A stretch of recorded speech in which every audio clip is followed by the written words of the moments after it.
She learned to say no to her husband. This is part 1 of the series, No Without Guilt, from Ella's Love Life Stories. It's 6:47 in the evening. Dinner is on the stove and the laundry is in the machine. Someone is calling her name from the other room. She's not sure which room or which someone. It doesn't matter. She's already moving. In approximately 4 minutes, she will serve food she planned, cooked, and is now plating while answering a question about tomorrow's schedule, remembering to reply to a message she received 3 hours ago, and quietly calculating whether there is enough hot water for everyone's showers. She hasn't sat down since noon. She won't sit down for another hour. And somewhere, very quietly, underneath all of this, there is a thought she almost never lets herself finish. What if I just didn't? This is the story of a woman who finally asked herself that question, and what happened when she stopped being afraid of the answer. Her name is Sara. She is 44 years old. She has a husband, 2 children, a part-time job, a mother who calls every Sunday, and a group of friends she hasn't seen properly in 8 months. She is also, by any reasonable measure, the person who holds everything together, not because she was asked to, not because she was appointed, but because somewhere in her 30s, she became the person who handled things. And she handled them well, and so more things came. The school forms, the birthday presents, the doctor's appointments, the emotional temperature of every room she walked into, the small details nobody else noticed, and the large ones nobody else remembered. Little by little, without anyone deciding it, her invisible backpack got heavier. Just because it landed on her shoulders didn't mean it belonged there. But Sara didn't know that yet. I know how it sounds. I know people hear this and think, well, why didn't you just say no? But it's not that simple. If I don't do it, it doesn't get done, or it gets done badly, and then I'm more stressed fixing it than if I'd just done it myself in the first place. And I know that sounds like I'm controlling. I'm not. It's just that I've learned what happens when I step back. And honestly, part of me doesn't mind. They need me, and I love them, so I do it. It's just, I thought by now there would be more time for me, and there isn't, and I'm not sure when that changed. And there it is. The reason most women who carry too much keep carrying it. It feels like love. It looks like efficiency. And in the short term, it is. It is faster to do it yourself. It is easier to just handle it. But there is something Sara hadn't noticed, because it happened too slowly, the way a season changes, the way you never quite see the leaves falling, only the bare tree one morning. She had stopped counting the cost, not the time. She could count the time. What she had stopped counting was something harder to measure. The energy she arrived home with less each year. The things she used to enjoy that now felt like obligations. The quiet she used to find in the mornings gone, because the mornings now belonged to everyone else, before she even opened her eyes. The version of herself she used to know. The one who had opinions about things unrelated to logistics.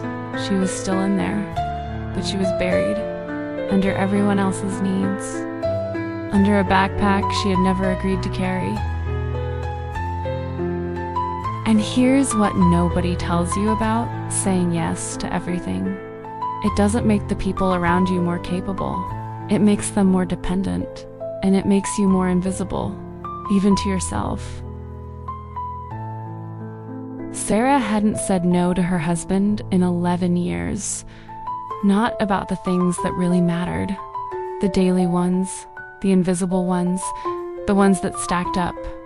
She had thought about it many times, but every time she got close, something stopped her. I had tried before, once, maybe 2 years ago. I told him I wasn't going to do the school run that week, that he needed to figure it out, and he was fine about it, actually. But I felt terrible. The whole week, I felt guilty, like I had abandoned something, like I was being selfish. And then I just went back to doing it, because the guilt was worse than the exhaustion. I think what I'm most afraid of is what it says about me. If I stop doing all of this, who am I? I've been the person who holds everything together for so long. What if I say no, and it turns out they don't need me the way I thought they did? I'm not sure which is worse, being needed too much, or not being needed at all. What Sara said about the guilt being worse than the exhaustion? That is one of the most honest things a woman can say about why she stays stuck. And it's worth staying with it for a moment. Because guilt, when you say no, is not a signal that you've done something wrong. It's a signal that you've done something different. Your nervous system doesn't know the difference between wrong and different. It only knows, this is not what I usually do. And it fires a warning. And most women interpret that warning as, go back, fix it, apologize. But here is what Sara discovered on an ordinary Tuesday evening in November, when she did something she had been building toward for months without realizing it. She discovered that the warning passes.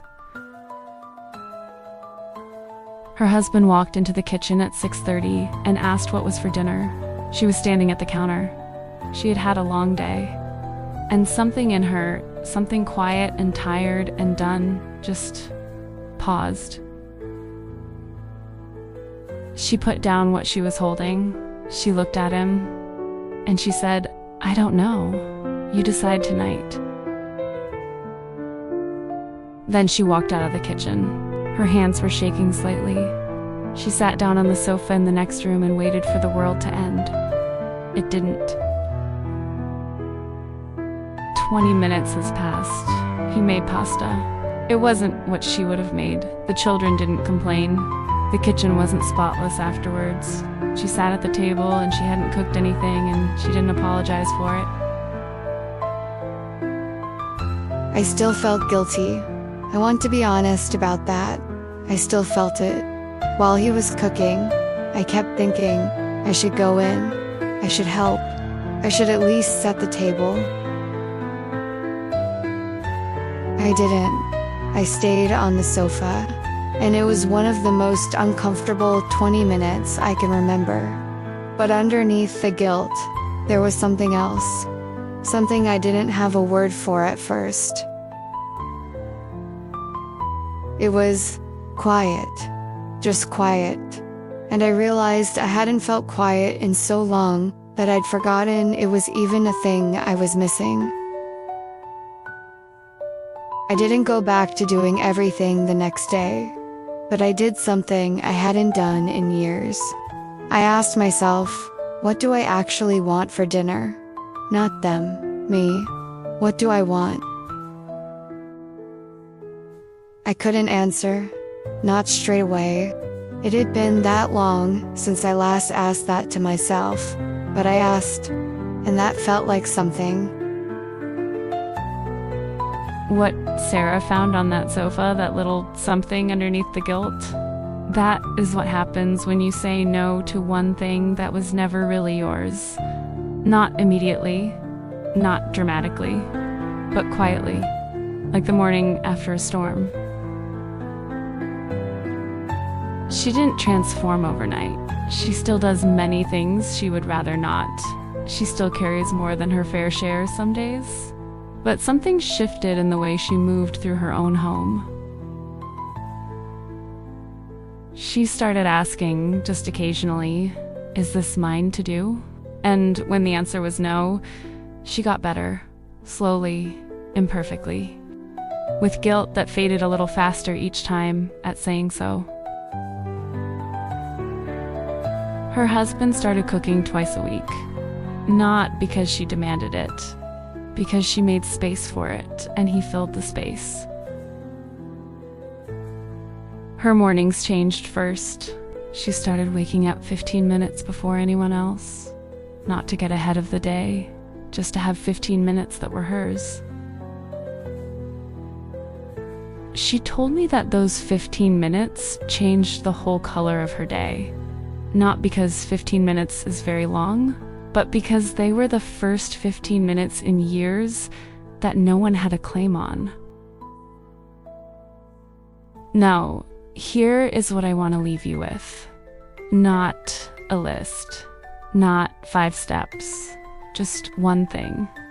This week, when someone asks you for something and you feel that automatic yes rising in your throat before you've had a single second to think, try this. Don't answer. Not no, not yes, just don't answer yet. Say, "Let me think about that," and then think about it. Actually think about it. For 10 seconds or 10 hours, whatever the situation allows. Ask yourself, is this mine to carry, or did it just land on me? You don't have to say no, not yet. You just have to create the pause, because in that pause, that's where your choice lives. Sara's 30-day journey, going deeper into this, week by week, situation by situation, is something I've put together into a guide called No Without Guilt. It's a calm, quiet 30-day reset. Not a self-help program, not a list of instructions. Just daily reflections and small actions, the same gentle approach Sara used. The link is in the description if you'd like to go deeper, but even if you never open it, please take the pause. Just the pause. It's enough to begin. Sara still makes dinner most nights. She still remembers things no one else remembers. She still loves her husband, her children, her complicated mother, her rarely seen friends. None of that changed. But she has something now that she didn't have before. A question she keeps in her pocket. A question she pulls out before she says yes. Just because it landed on your shoulders, does it belong there? She's still learning. And so are you. And so am I. Take your time. This is the first episode of a 12-part series from Ella's Love Life Stories. Over the coming weeks, we will follow women like Sara in their workplaces, their families, their friendships, and their own quiet interiors, as they learn, one small no at a time, to reclaim their time, their energy, and themselves. If something in the story felt true to you, there are 11 more waiting. Subscribe so you don't miss them. And if you know someone who needed to hear this today, send it to her. That is the kindest thing you can do with this video. The link to the guide, No Without Guilt, is in the description. 30 days, gentle, yours. We are glad you found us. Stay a while. See you in the next episode.